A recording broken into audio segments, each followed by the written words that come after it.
नमस्कार, CG news plus 24 में आपका स्वागत है। सबकी बात सच के साथ। तो चलिए रुक करते हैं आज की प्रमुख खबर पर। अण्णाभाऊ साठे की 104वीं जयंती समारोह में शामिल हुए सांसद ब्रजमोहन अग्रवाल। अण्णाभाऊ साठे को उनके कार्यों के लिए हमेशा याद किया जाएगा। ब्रजमोहन अग्रवाल।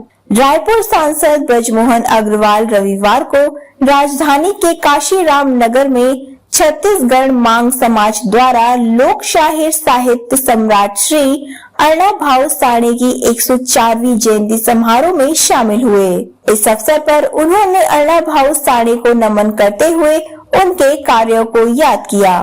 उन्होंने कहा कि अण्णाभाऊ साठे ने लोगों को एकजुट करने के साथ ही लोगों को शिक्षा की अहमियत बताई है। साठे ने सामाजिक कुरीतियों के विरोध में समाज में जागरूकता फैलाने का काम किया था और गरीबों के उत्थान के लिए उनके बहुमूल्य योगदान को समाज हमेशा याद रखेगा। इस अवसर पर सांसद ब्रजमोहन अग्रवाल ने क्षेत्र में सामुदायिक भवन में अतिरिक्त भवन निर्माण और रखरखाव के लिए 10 लाख रुपए देने की घोषणा की।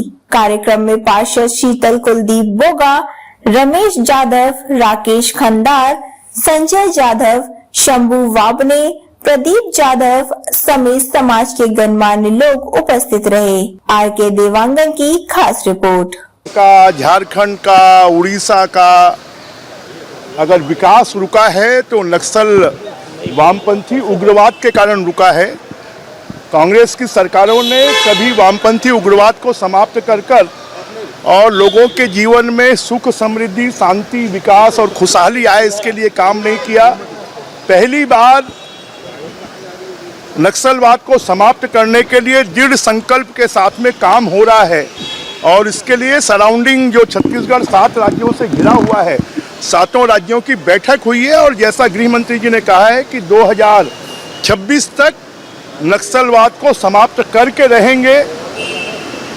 ये जो उनका दृढ़ संकल्प है नरेंद्र मोदी जी के नेतृत्व में, ये हमारे छत्तीसगढ़ के लिए एक बहुत बड़ी बात है कि अगर नक्सलवाद समाप्त होता है तो देश के विकसित राज्यों की श्रेणी में छत्तीसगढ़ आ जाएगा और तेजी से जो उस क्षेत्र में रहने वाले अनुसूचित जनजाति के, आदिवासी समाज के, जंगल के क्षेत्रों में रहने वाले लोग हैं, उनका तेजी से विकास होगा।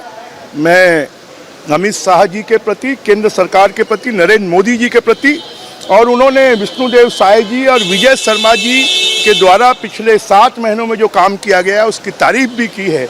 मुझे लगता है कि आने वाला समय, उन्होंने कहा है कि नक्सलवादी सिर्फ बैरकोह में नहीं, बंकर में नहीं, अगर वो पाताल में भी हो गए तो खोज के निकालेंगे। वो या तो सरेंडर करें या फिर वो तैयार रहें। तो ये मुझे लगता है कि इस प्रकार का निर्णय देश के इतिहास में पहली बार हुआ। खबरों में अब तक के लिए बस इतना ही।